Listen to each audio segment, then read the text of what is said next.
Welcome to Telugu education dubs YouTube channel. Friends, వాళ్ళ వీడియోలో నేను మీతో డిస్కస్ చేయబోతున్న టాపిక్ ఏంటంటే చాలా ఇంపార్టెంట్ టాపిక్.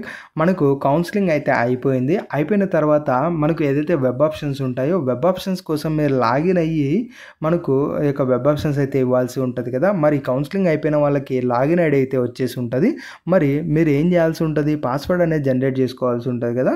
మరి పాస్వర్డ్ ఎలా జనరేట్ చేసుకోవాలన్నది ఇవాళ వీడియోలో మనం అయితే తెలుసుకుందాం. సో వీడియో అనేది ఇంట్రెస్టింగ్గా యూస్ఫుల్గా ఉంటుంది, పూర్తిగా చూడడానికి అయితే ట్రై చేయండి. ఇక టాపిక్ అయితే స్టార్ట్ చేసే ముందు నా చిన్న రిక్వెస్ట్ ఏంటంటే, ఇప్పటివరకు మన తెలుగు ఎడ్యుకేషన్ డబ్స్ యూట్యూబ్ ఛానల్ని మీరు ఎవరైనా సబ్స్క్రైబ్ చేసుకోకుండా చూస్తున్నట్టే మీకు యూస్ఫుల్ అయ్యే ఇలాంటి వీడియోస్ కోసం అయితే సబ్స్క్రైబ్ చేసుకోండి. ఫ్రెండ్స్, ఇక టాపిక్లోకి వచ్చేసినట్టయితే ఇవాళ నుంచి మీరు పాస్వర్డ్ అనేది జనరేట్ అయితే చేసుకోవచ్చు. అది ఎలా అన్నది అఫీషియల్ వెబ్సైట్లో చూస్తూ మాట్లాడుకుందాం. ఫ్రెండ్స్, ఒక చిన్నది గుర్తుపెట్టుకోండి, ఏంటి అంటే నేను లైవ్లో ఎవరిది లాగిన్ ఐడి క్రియేట్ చేయట్లేదు, పాస్వర్డ్ అనేది క్రియేట్ చేయట్లేదు. ఎందుకంటే ఎవరు కూడా మనకు డీటెయిల్స్ అనేవి లేవు. మెయిన్గా లాగిన్ ఐడి క్రియేట్ చేయడానికి జనరేట్ పాస్వర్డ్ చేయడానికి మనకు డీటెయిల్స్ అనేది ఎవరిది కూడా లేదు. అందుకని నేను మీకు లైవ్లో చూపించట్లేదు, బట్ డెమోగా అయితే చూపిస్తాను. సేమ్ అదే ప్రొసీజర్ని మీరు ఫాలో అయితే అయిపోయింది. ఫ్రెండ్స్, ఇక్కడ మీరు ఏదైతే వెబ్సైట్ చూస్తున్నారో ఇది మనకు 2025 రిలేటెడ్గా అప్డేట్ అయిన తర్వాత ఈ విధంగా అయితే ఉంటుంది. ఇది యాక్చువల్గా డెమో కాబట్టి మనకు ఓల్డ్ ఇయర్స్దే ఉంది, బట్ ఈ విధంగా అయితే ఉంటుంది. ఇలా ఉన్నప్పుడు ఇక్కడ మీరు ఆప్షన్స్ అయితే చూసుకున్నట్టయితే మనకు జనరేట్ పాస్వర్డ్ అని చెప్పి ఆప్షన్ యాడ్ అవ్వడం అయితే ఉంటుంది. ఒకసారి అయితే గమనించండి. ఇలా జనరేట్ పాస్వర్డ్ అని యాడ్ అయిన తర్వాత జస్ట్ మీరు దాని మీద అయితే ట్యాప్ చేయాల్సి ఉంటుంది. వన్స్ అలా జనరేట్ పాస్వర్డ్ మీద మీరు క్లిక్ చేయగానే మనకు ఈ విధంగా పేజ్ అనేది ఓపెన్ అవుతుంది. ఇలా పేజ్ ఓపెన్ అయినప్పుడు క్లియర్గా గుర్తుపెట్టుకోండి, మీకు ఏదైతే ఐసీఆర్ ఫామ్ నెంబర్ అని అయితే ఉంటుంది, ఐసీఆర్ ఫామ్ నెంబరు మీరు ఇక్కడ ఎంటర్ చేయాల్సి ఉంటుంది.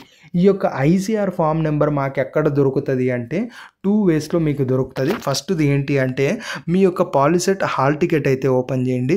ఆర్ఎల్స్ మీకు ఒక పాలిసెట్కి సంబంధించి ర్యాంక్ కార్డ్ అయితే ఉంటుంది కదా, అది మీరు ఓపెన్ చేయండి. మోస్ట్లీ హాల్ టికెట్ కాదు, ర్యాంక్ కార్డు ఉంటుంది కదా, ర్యాంక్ కార్డు ఓపెన్ చేయండి.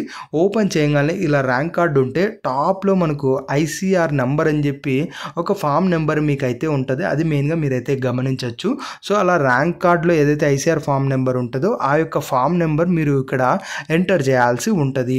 ఒకవేళ మీ ర్యాంక్ కార్డు మీ దగ్గర లేదు అనుకున్నట్టయితే మీరు సర్టిఫికేట్ వెరిఫికేషన్కి వెళ్ళిన తర్వాత అక్కడ ఆర్ఓసి ఫామ్ అని చెప్పి ఒక ఫామ్ ఇచ్చి ఉంటారు అన్నాం కదా, అందులో కూడా మనకు ఐసీఆర్ ఫామ్ నెంబర్ అని చెప్పి ఒక నెంబర్ అయితే ఉంటుంది.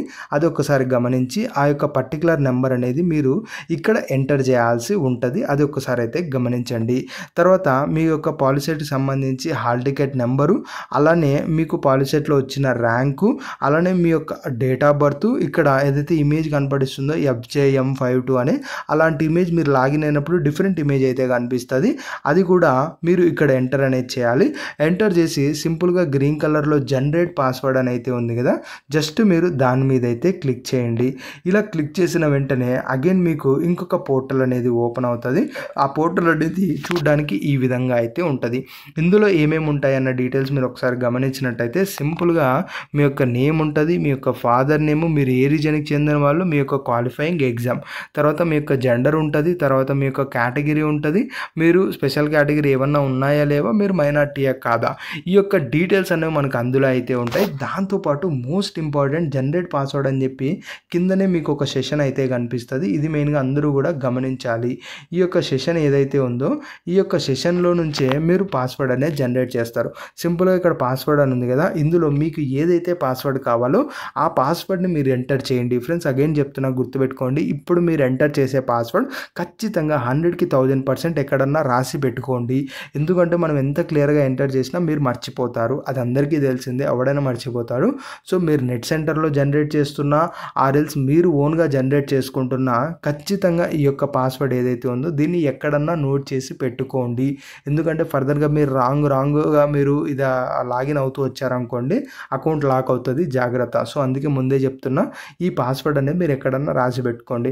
ఇలా మీరు ఏదైతే పాస్వర్డ్ ఎంటర్ చేస్తారో సేమ్ పాస్వర్డ్ ఇక్కడ రీఎంటర్ పాస్వర్డ్ ఉంది కదా, దాని మీద అయితే క్లిక్ చేయండి. క్లిక్ చేసి సేమ్ పాస్వర్డ్ అది కూడా ఎంటర్ అయితే చేయండి. పైన ఏదైతే పాస్వర్డ్ పెట్టారో సేమ్ పాస్వర్డ్ కింద కూడా ఎంటర్ చేయండి. తర్వాత మీ యొక్క మొబైల్ నెంబర్ ఉంది కదా, మొబైల్ నెంబర్ మీరైతే ఎంటర్ చేయండి. ఏదైతే కౌన్సిలింగ్లో ఇచ్చి ఉంటారో ఆ యొక్క మొబైల్ నెంబర్ ఎంటర్ చేసి సేవ్ పాస్వర్డ్ అని ఉంది కదా, ఈ యొక్క దాని మీద గ్రీన్ కలర్ బటన్ మీద మీరైతే క్లిక్ చేయాల్సి ఉంటుంది.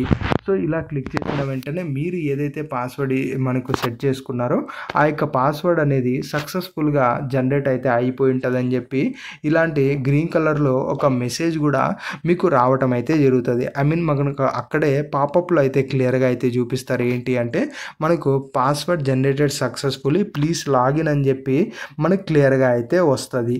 సో ఇలా వచ్చింది అంటే మీ పాస్వర్డ్ ఈజీగా మీ పాస్వర్డ్ జనరేట్ అయిందని చెప్పి మీరు అర్థం చేసుకోవచ్చు. పాస్వర్డ్ అన్నది మరీ ఎక్కువగా లాంగ్ ఇవ్వకండి, మరీ ఎక్కువగా షార్ట్ ఇవ్వకండి. ఈజీగా రిమెంబరబుల్గా మీ యొక్క నేము @ ఉపయోగించి మీ యొక్క డేట్ ఆఫ్ బర్త్ ఇయర్ కావచ్చు, మంత్ ప్లస్ డే కావచ్చు, అలా సింపుల్గా పెట్టుకోవడానికి అయితే ట్రై చేయండి. సో ఇలా వెబ్సైట్ ఓపెన్ అయినప్పుడు అగైన్ ఇక్కడ లాగౌట్ ఉంది కదా, లాగౌట్ మీద మీరు క్లిక్ చేసినట్టయితే మీ యొక్క అకౌంట్ సక్సెస్ఫుల్గా లాగౌట్ అయ్యి మీరు పాస్వర్డ్ అనేది ఈజీగా జనరేట్ చేసుకున్న వాళ్ళు అనేది అవుతారు. సో ఈ విధంగా మీకు ఇచ్చిన కౌన్సిలింగ్ అయిపోయిన తర్వాత వచ్చిన లాగిన్ ఐడికి అటాచ్డ్గా మీరు ఇలా పాస్వర్డ్ అనేది జనరేట్ చేసుకుంటారు. మరి ఇలా పాస్వర్డ్ జనరేట్ చేసుకున్న తర్వాత నెక్స్ట్ క్యాండిడేట్ లాగిన్ ఉపయోగించి మీరు వెబ్ ఆప్షన్స్ ఇవ్వాల్సి ఉంటుంది. కాబట్టి వెబ్ ఆప్షన్స్ ఎలా ఇవ్వాలి అన్నది మనము అగైన్ అయితే మాట్లాడుకుందాం, ఇంకా టైం అయితే ఉంది. బట్ ఇంతవరకు అందరూ చేసి కూడా రెడీగా పెట్టుకోండి. ఇప్పుడు మీ దగ్గర ఏమేమి ఉండాలి, లాగిన్ ఐడి ఉండాలి, అట్ ద సేమ్ టైం మనకు జనరేట్ చేసుకున్న పాస్వర్డ్, ఈ రెండు కూడా మీ దగ్గర అయితే ఖచ్చితంగా ఉండాలి వెబ్ ఆప్షన్స్ ఇవ్వాలి అంటే. సో కాబట్టి దీనికి సంబంధించి మీరు రెడీగా అయితే ఉండండి. ఫర్దర్గా వెబ్ ఆప్షన్స్ ఎలా ఇవ్వాలన్న దాని గురించి మనం అయితే మాట్లాడుకుందాం. ఫ్రెండ్స్ ఈ వీడియోలో తెలుసుకున్నది ఇంకొక చిన్న ఇన్ఫర్మేషన్ ఏంటి అంటే మనకి ఎడ్యుకేషన్ ఛానల్తో పాటు బ్లాగ్ ఛానల్ కూడా ఉంది. దాని యొక్క లింక్ అనేది ఈ వీడియోకి సంబంధించిన డిస్క్రిప్షన్లో అయితే ఇస్తాను, ఒక్కసారి అయితే విజిట్ చేయండి. అందులో మీకు వీడియోస్ నచ్చినట్టయితే లైక్ చేస్తూ ఫాలో అవ్వండి. ఏదైనా సజెషన్స్ ఇవ్వాలనుకుంటే అక్కడే కామెంట్ సెక్షన్లో కామెంట్ కూడా చేయొచ్చు. ఇది ఫ్రెండ్స్ ఈ వీడియోలో తెలుసుకున్నది. వీడియో నచ్చినట్టయితే లైక్ చేయండి. మరి ముఖ్యంగా మన తెలుగు ఎడ్యుకేషన్ టిప్స్ యూట్యూబ్ ఛానల్ని మీరు ఎవరైనా సబ్స్క్రైబ్ చేయకుండా చూస్తున్నట్టయితే మీకు యూస్ఫుల్ అయ్యే ఎలాంటి ఎన్నో వీడియోస్ కోసం అయితే సబ్స్క్రైబ్ చేసుకోండి.